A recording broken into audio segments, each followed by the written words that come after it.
जय माता दी। आज के इस वीडियो में हम शारदीय नवरात्रि 2023 कब से शुरू होगा, कब खत्म होगा और इसमें पूजा की क्या विधि है और कलश स्थापना का मुहूर्त क्या है आदि संबंधित बातों की चर्चा करेंगे। तो माता रानी की कृपा आप सभी भक्तों पे पड़ी रहे और आपके जीवन खुशियों से भरा रहे। तो चलिए हम इस पे चर्चा करते हैं। जैसा कि हम सब जानते हैं कि सनातन धर्म में नवरात्रि को बहुत पवित्र पर्व माना जाता है। नवरात्रि के 9 दिनों में माँ नौ दुर्गा के 9 रूपों की पूजा की जाती है। हिंदू धर्म में वैसे तो साल भर में 4 बार नवरात्रि मनाई जाती है। चैत्र और शारदीय नवरात्रि के अलावा 2 गुप्त नवरात्रि भी होती हैं, लेकिन शारदीय नवरात्रि का महत्व सबसे खास होता है। शारदीय नवरात्रि की शुरुआत आश्विन माह में अर्थात कुंवार में शुक्ल पक्ष की प्रतिपदा से होती है। नवरात्रि के पूरे 9 दिनों तक माँ आदि शक्ति के 9 स्वरूपों जैसे शैलपुत्री, ब्रह्मचारिणी, चंद्रघंटा, कुष्मांडा, स्कंद माता, कात्यायनी, कालरात्रि, महागौरी और माता सिद्धिदात्री की पूजा की जाती है। ऐसी मान्यता है कि नवरात्रि के 9 दिनों में माता रानी धरती लोक पर विचरण करती हैं और अपने भक्तों के कष्टों को हर कर उनकी मनोकामनाओं को पूर्ण करती हैं। ठीक है, तो ऐसे में चलिए हम ये जानते हैं कि इस साल शारदीय नवरात्रि की शुरुआत कब से हो रही है। तो शारदीय नवरात्रि की शुरुआत इस साल 15 अक्टूबर 2023 रविवार से हो रही है, जो कि 23 अक्टूबर 2023 मंगलवार तक मनाई जाएगी और 24 अक्टूबर को विजयदशमी या दशहरा का पर्व मनाया जाएगा।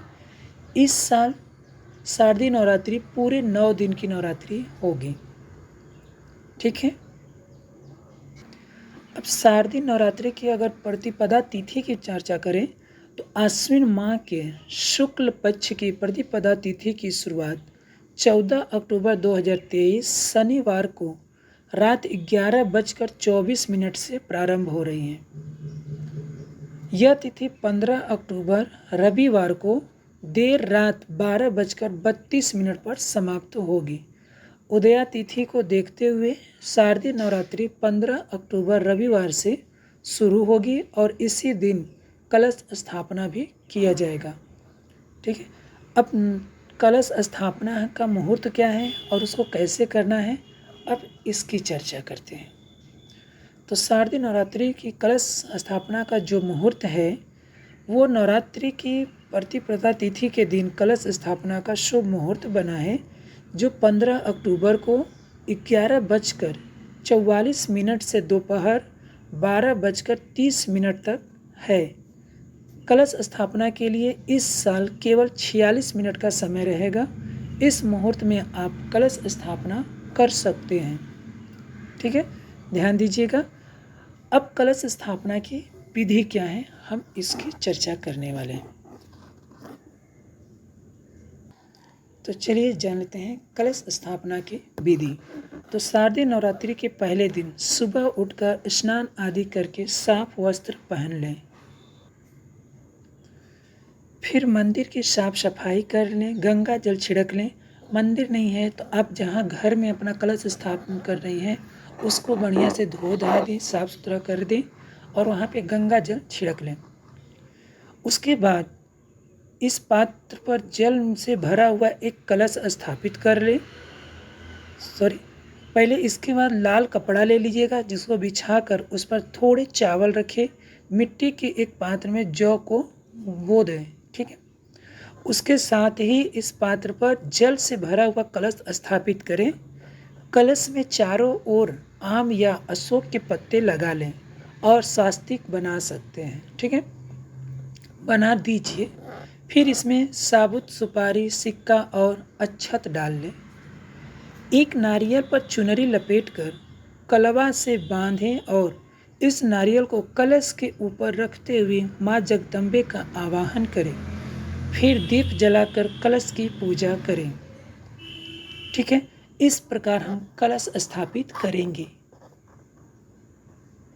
आइए आइए अब हम कुछ महत्वपूर्ण तिथियों की चर्चा कर लें कि किस तिथि को कौन सा दिन और किस माता रानी की पूजा होनी है। तो जो नवरात्रि का पहला दिन है वो 15 अक्टूबर से शुरू हो रहा है, जिसमें माँ शैलपुत्री की पूजा की जाएगी। नवरात्रि का दूसरा दिन 16 अक्टूबर माँ ब्रह्मचारिणी की पूजा होगी। नवरात्रि का तीसरा दिन 17 अक्टूबर को माँ चंद्रघंटा की पूजा की जाएगी। नवरात्रि का चौथा दिन 18 अक्टूबर माँ कुष्मांडा की पूजा की जाएगी। नवरात्रि का पांचवा दिन 19 अक्टूबर को माँ स्कंद की पूजा की जाएगी। नवरात्रि का छठा दिन जो 20 अक्टूबर को होगा उसमें माँ कात्यायनी की पूजा होगी। नवरात्रि का सातवां दिन 21 अक्टूबर को माँ कालरात्रि की पूजा होगी। नवरात्रि का आठवां दिन 22 अक्टूबर माता महागौरी की पूजा और नवरात्रि का 9वां दिन माता सिद्धिदात्री की पूजा की जाएगी। और 24 अक्टूबर को विजयदशमी या दशहरा का पर्व मनाया जाएगा। तो ये था माता रानी के पूजैया का दिन। अब हम चर्चा कर लेते हैं घट स्थापना का महत्व।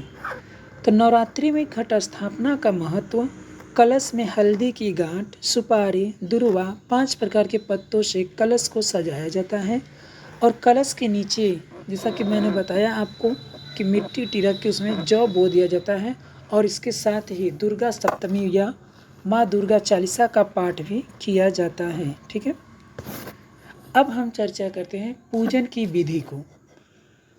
तो सुबह उठकर स्नान कर कर मंदिर साफ करें और माता का गंगा जल से अभिषेक करें। अक्षत, लाल चंदन, चुनरी और लाल पुष्प अर्पित करें। प्रसाद के रूप में फल और मिठाइयाँ चढ़ा सकते हैं। घर के मंदिर में धूप बत्ती और घी का दीपक जलाएं। दुर्गा सप्तशती और दुर्गा चालीसा का पाठ करें। पान के पत्ते पर कपूर रखकर माता की आरती करें और अंत में माता रानी से क्षमा प्रार्थी का प्रार्थना करें। ठीक है, अब पूजा सामग्री में क्या क्या रख सकती हैं हम इसकी चर्चा करेंगे। तो पूजा सामग्री में आपका जौ, धूप, फूल, पान, फल, लौंग, दुर्वा, कपूर, अक्षत, सुपारी, कलश, कलावा, नारियल, इलायची, लाल चुनरी, लाल वस्त्र, पान के पत्ते, लाल चंदन, घी का दीपक और श्रृंगार का सामान रखें। अंत में हम चर्चा कर लेते हैं कि इस बार जो नवरात्रि का वो धार्मिक महत्व क्या है। तो इस बार माँ दुर्गा इस साल हाथी की सवारी पे आ रही हैं, ऐसी मान्यता है। ऐसा ज्योतिष विद्या बता रही है कि माता रानी इस बार हाथी की सवारी से आ रही हैं। इसलिए इस साल नवरात्रि का धार्मिक महत्व कहीं अधिक बढ़ जाता है। वैसे तो माता रानी का सवारी सिंह है, लेकिन इस बार ये हाथी पे आ रही है। अब ये ज्योतिष जाने कि ऐसा कैसे निरात्र किया गया। देवी भागवत पुराण के अनुसार जिस वर्ष माता हाथी पर सवार होकर धरती पर आती हैं, उस वर्ष धन दौलत में वृद्धि होती है और देश में सुख समृद्धि आता है। माता के हाथी की सवारी का यह भी संकेत है कि अगले वर्ष बारिश ज़्यादा हो सकती है। तो भक्तों, ये था माता रानी के सबसे प्रिय दिन नवरात्रि की कथा। इस साल शारदीय नवरात्रि कब से शुरू हुआ, कब खत्म होगा, इसकी चर्चा हमने किया। पूजन विधि में क्या क्या आप सामग्री रखेंगे, पूजन विधि कैसे करनी है, इन सब की चर्चा हमने आपसे किया है।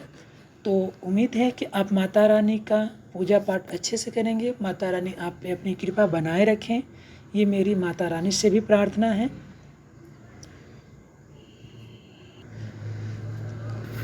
तो अगर आप मेरे वीडियो को पहली बार देख रहे हैं तो आप चैनल को सब्सक्राइब कर लीजिए सकते हैं, जिससे कि ऐसे ही वीडियो जब मैं आगे फिर डालूं तो आपको प्राप्त हो जाए। और इसका लिखित पढ़ने के लिए मैं आपको एक लिंक डिस्क्रिप्शन बॉक्स में दे दूंगा, आप वहां से इसको पढ़ भी सकते हैं। जय माता दी।